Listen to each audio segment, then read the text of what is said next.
नमस्कार।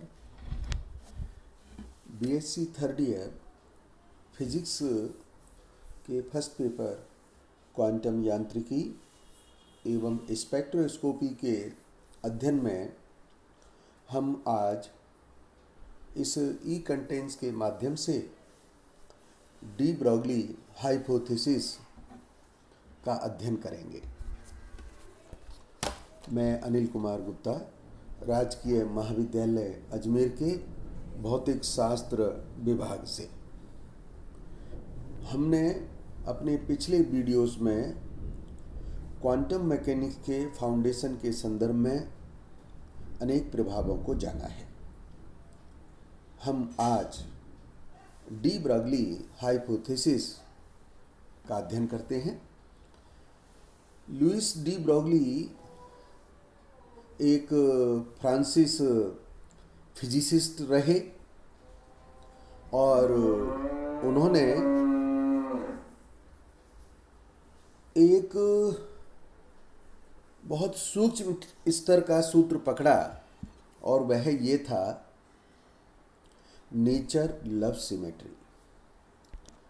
Nature love symmetry, इस line ने, इस सूत्र ने उनको यह हाइपोथेसिस देने के लिए प्रेरित किया और जो हाइपोथेसिस दिया गया इसका प्रायोगिक रूप से चाहे डेविसन जर्मर हो चाहे थॉमसन हो, उन दोनों ने किया। प्रायोगिक रूप से उनकी दी गई अभिकल्पना को प्रमाणित किया गया। Nature love symmetry, this was the motto and this was the main formula for the de Broglie hypothesis. And he told us, if wave behave as particle, then moving particle must also show wave-like characteristic. This was the hypothesis of de Broglie, which he presented in his PhD thesis. This was the first instant when a person got a Nobel Prize on his PhD thesis proposing wave nature of electron. He got a Nobel Prize in 1929.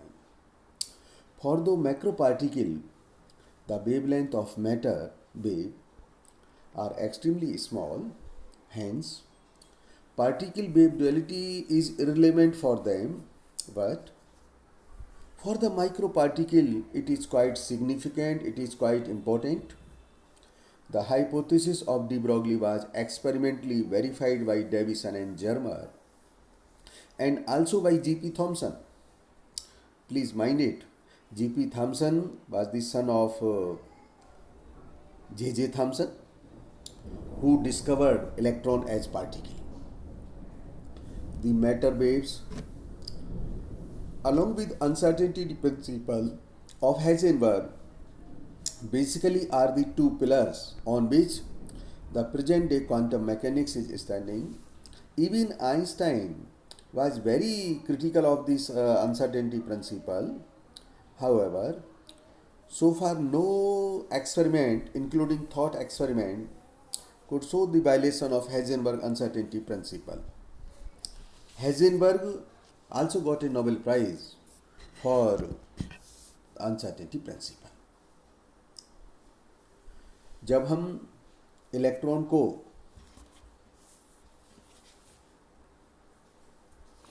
Particle के रूप में लें तब bore के द्वारा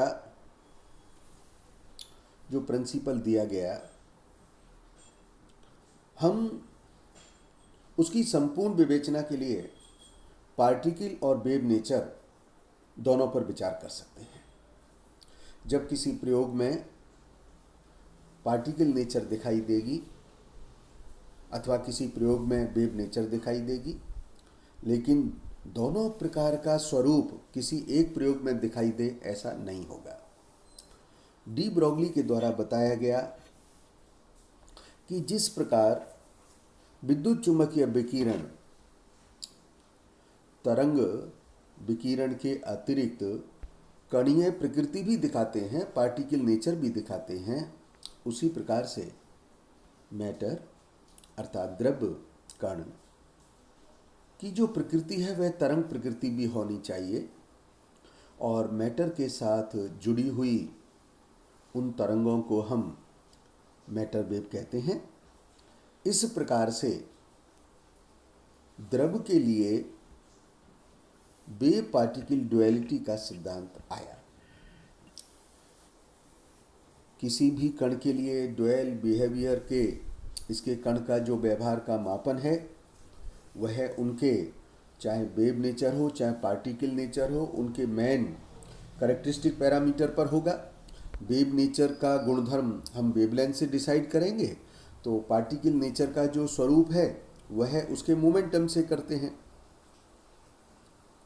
और de Broglie hypothesis के बाद अनेक एक्सपेरिमेंटल ऑब्जर्वेशन में यह पाया गया कि किसी कण का व्यवहार उसके तरंग व्यवहार के व्युत्क्रमानुपाती होता है।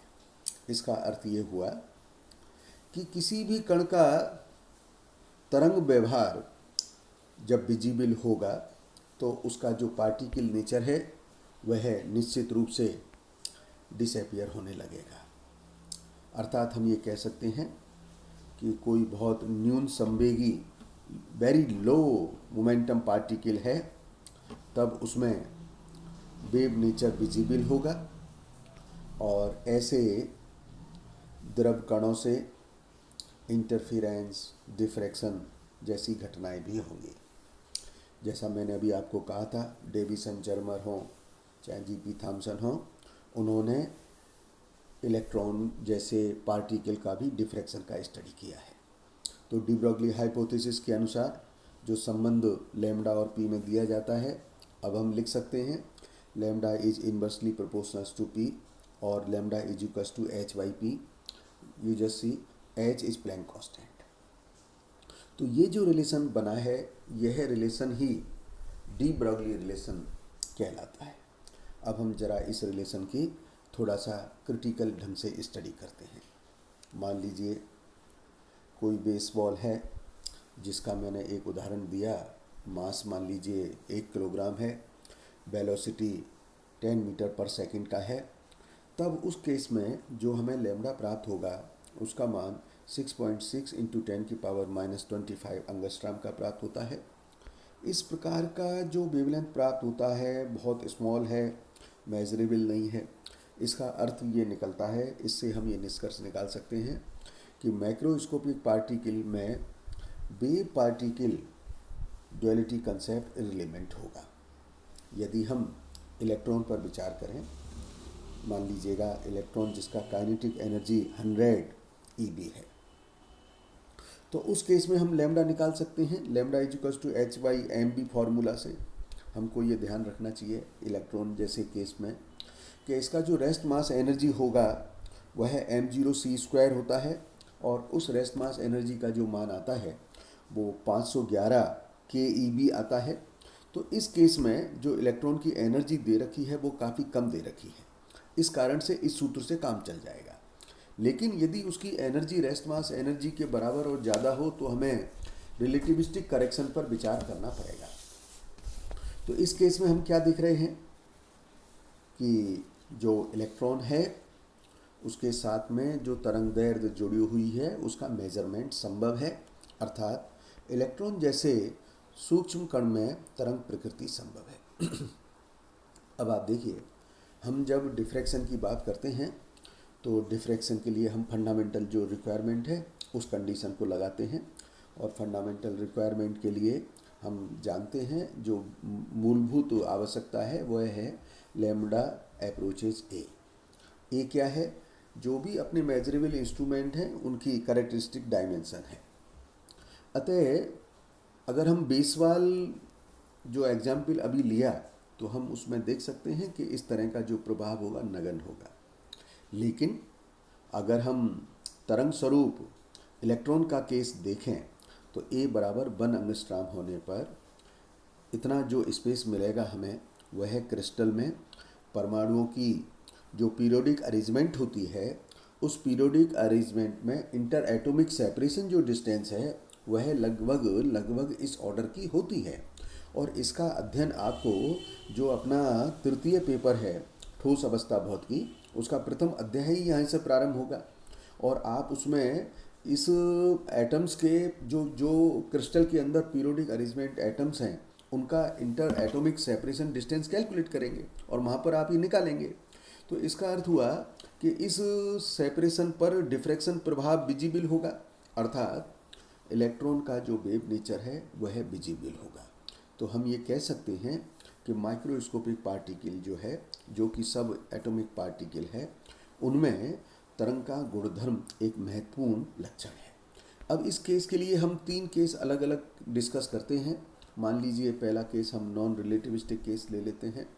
तब तरंग दैर्घ्य का जो सूत्र होगा वह लैम्डा h/mv से दिया जाएगा, परंतु अगर वेलोसिटी का मान वेलोसिटी ऑफ लाइट को अप्रोचेज करें तो हमें रिलेटिविस्टिक करेक्शन लगाने पड़ेंगे और रिलेटिविस्टिक करेक्शन लगाने पर हम रेस्ट मास एनर्जी को रिवाइज करेंगे, चेंज करेंगे, क्योंकि उस केस में m बराबर m0/√1 - b²/c² होता है।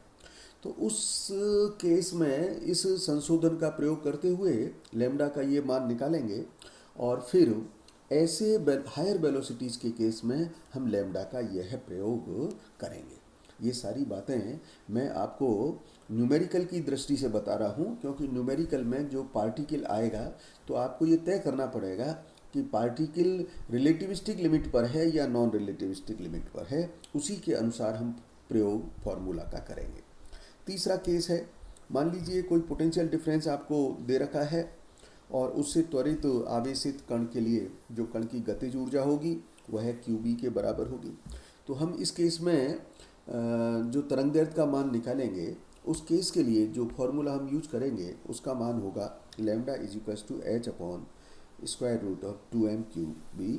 और जब हम इसको थोड़ा सा सिंप्लीफाइड कर लेते हैं, मान लीजिए इलेक्ट्रॉन के केस में, तो लैम्डा का जो मान निकल के आता है वह 12.27 एंगस्ट्रॉम निकल के आता है। ध्यान रखिएगा ये जो मैंने कैलकुलेशन किया है ये इलेक्ट्रॉन के लिए किया है।